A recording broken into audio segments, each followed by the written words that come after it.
Hello everyone, and welcome back to Jesse Hecht Creative. Today we're going over some action figures from the MCU, the Outriders 2-pack, plus Civil War Iron Man, Spider-Man, and War Machine from Marvel Legends. Now let's get to it. Here is the box for the Marvel Studios Avengers Infinity War Marvel's Outriders Marvel Legends Series 2-pack. On the front we have a bunch of Outriders chasing towards the camera. On the side we have more Outriders and an Infinity War logo. The A for Avengers is being shattered by Thanos. And on the side we have more Outriders. It makes one large picture. It's super cool. On the top is that Shattered Avengers logo, and on the bottom is all the legalese you'll ever need plus the barcode. And on the back we have the Outrider plus the other Outrider and then spare heads and whatnot along with more legalese. Now let's open these Outriders.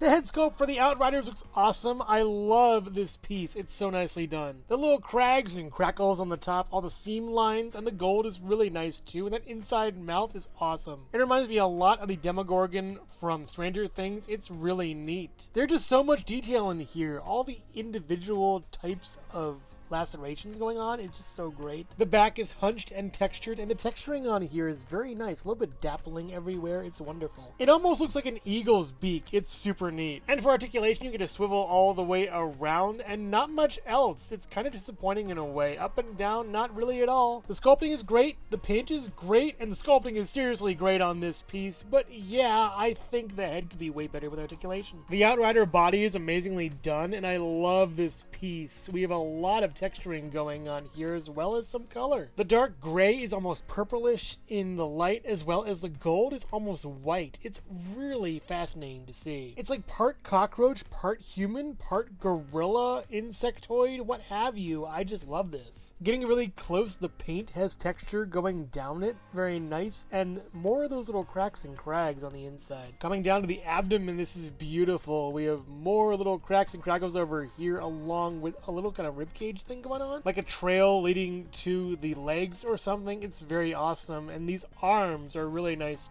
too, claws and all. Great. The shoulders are huge and meaty, and the forearms look really nice too with these blades coming out of them, and the claws are really nice going on all four hands with bigger ones on top and smaller ones on bottom. You could probably switch them too. It's very nice, and the back is great as well. Almost like a moth pattern up here, looking really great, going down to some more patterning like the front over here. And I do wish this piece was a little more painted, as well as I think the chest could be painted a little bit over here. And there's also like a spinal column thing going down. I'm not sure if this should be painted or not, but it looks really nice either way. And going to articulation, you do get a left and right and an up and down over here, side to side as well. It's really nice, and there's even paint underneath. It's cool. The shoulders go up really easily, super easy on that, and then down and then all the way around for this piece, with a bicep swivel all the way around, as well as a double jointed elbow with pinless tech going up pretty far like this. It's nice, with a swivel at the claw and then a down and then a up over here. And on the lower arm you do get up pretty okay and down and then all the way around ish. You have to move it out a little bit with the same swivel over here and then double jointed elbow working out, I think, a little better than the other one, with the wrist joint swiveling and then hinging up and then hinging down very well, with an abdominal crunch going back pretty far, no paint sadly, and down really far, no paint on this either, shame. The legs, like every other Marvel Legends figure, are kind of the most slept on. I do like how they look, but they're not as cool as the rest of the body, honestly. The tops of the legs are the most interesting. You do get a really nice band of paint going around the whole leg, and we even get this kind of like intersection over here looking really nice on each leg. There are still some little crags and crackles and cuts put into the sculpt that make it look really interesting and cybernetic in a way, and it also kind of fools the eye into thinking that a lot of these lines made by the action figure process are actually supposed to be there. It's actually brilliant in a way. Coming down to the lower leg, we do get a little bit more of that texturing over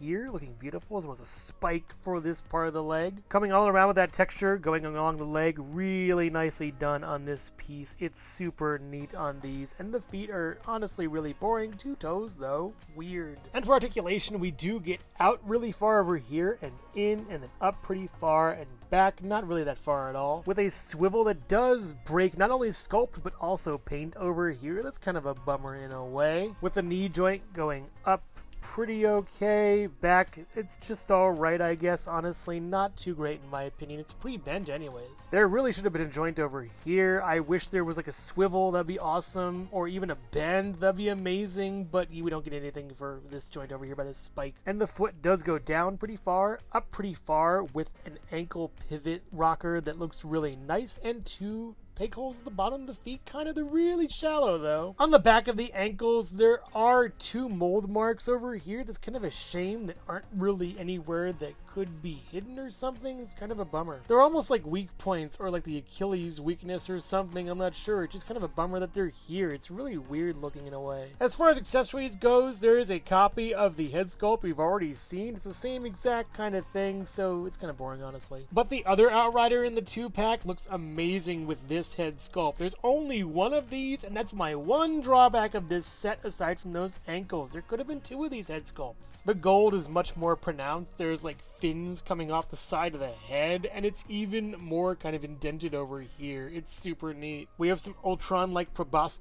coming off of the sides, adding to that kind of like chomp spider kind of feel from these dudes. And of course that Venus flytrap Demogorgon kind of mouth is amazing. The paint is really nice on here too, but it kind of messes this up. It's caked on too much and doesn't make this look like that much of teeth. It looks more like kind of a chin or something. Like Thanos' chin. Everybody wants to be Thanos. It's kind of weird. He gets mogged all the time. But yeah, the back is pretty much the same as the other head. And there is some nice texturing on the side and the back of these fins. It's really neat. And the whole body of this Outrider is basically the same thing exactly. So yeah, nothing new here except for the head. I wish there was one more of these. That'd be great, Hasbro. And it does articulate all the way around and up and down. Not really that much. And side to side, not really that much. But it's actually better than the other one. It's kind of weird. Here are both Outriders from the 2-pack wearing the same head, and yeah, it's kind of boring. Honestly, I really wouldn't have minded having both the other head, maybe instead. And here's one Outrider and another Outrider, one wearing one head, the other wearing the other. I'm not sure what they exactly mean with the heads, but they look pretty cool together actually. Like one is like a general or something, and the other is like a soldier or whatever. They look pretty cool together though, but really though, one more head sculpt of this, that would have been great, Hasbro. Hello everyone, and thank you so much for watching so far. Make sure to click like, subscribe, share, leave a comment, and hit the bell icon for more creativity. Now let's get back to it. Each Outrider stands at about 7 3/4 inches tall or so. Here are both Outriders next to the Infinity War Thanos and Infinity War Thor, and they look amazing together. And here they are next to the Civil War redone versions of Iron Man, Spider-Man, and War Machine. Real quick. The head sculpt looks really good. There's a little bit of light in the eyes, a little bit of blue and white. That's awesome. The gold is really nice, and the deep red is phenomenal throughout the entire body. It's so good. The body sculpt we've seen before as well. The articulation is the exact same for the previous one, but man, what a glow up with this really candy colored kind of red. It's so nice. The gold and silver are great too, and that arc reactor. The lower body is glowed up even more, and this looks really nice down here as well. Tip top, perfect Iron Man. I love this one. He comes with repulsor blasts that are standard and look really nice in the figure. I wish he came with more though, that'd be great. He also comes with a new Robert Downey Jr. head sculpt, and this is amazing. I love this Tony Stark head sculpt. It's one of my favorites in the collection, and this figure is just great now. The articulation is okay. It's very stiff. I haven't used this figure that much, but with this head sculpt, it's pretty good, honestly. I like it a lot. And of course, he also comes with two fists. They look really great. I wish there was a little more paint on the back, but that's fine, I guess. This Spider-Man sculpt is the same as the previous Civil War Spider-Man. I actually like this a little bit more because it's less dingy and grungy. This looks a little more clean and good. The texturing on each little panel is so nice to see. I love this piece. It's great. The spider logo is small and not really painted too well, honestly, but the rest of the paint on this figure is really nice. I love how it looks. The deep blues are very good as well, and that spider symbol on the back is awesome right there. The articulation is great also, and I love how this one looks. It's a winner to me. We even get a new Tom Holland head sculpt with all the trimmings and trappings on it, and some really nice wash on that hair too. Swivel as well with a back and forth and a pivot. It's a winner. And of course he comes with web flipping hands, but I don't think we're ever going to get wall crawling hands, and it's a shame, Hasbro. Bad Hasbro. Give us wall crawling hands for Spidey. But I think out of the three, War Machine gets the best glow up. This is amazing. This all black and silver armor. It is so nicely done, and this is just great to me. I love it.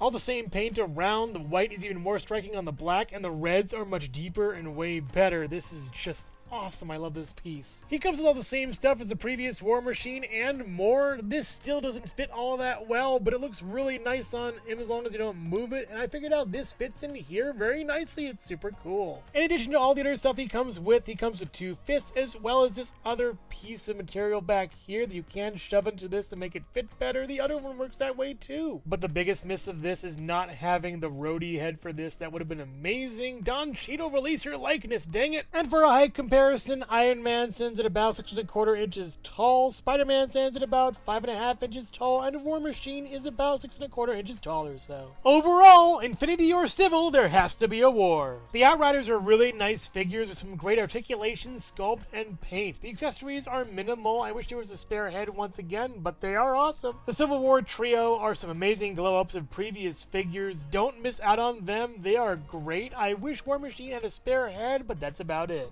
If you're a fan of the MCU, at least in this current time of decline, I would highly recommend these figures. They're all awesome. But make no mistake, I don't know what's scarier, the Outriders or these repaints being charged full price. So which figure here is your favorite? The Outriders, Iron Man, Spider-Man, or War Machine? Let me know in the comments below. Thank you so much for watching Jesse Hecht Creative. Make sure to click like, subscribe, share, and leave a comment. You can also visit us at jessehechtcreative.com for more reviews like this one. Thank you so much for watching, and keep being creative. Stay tuned.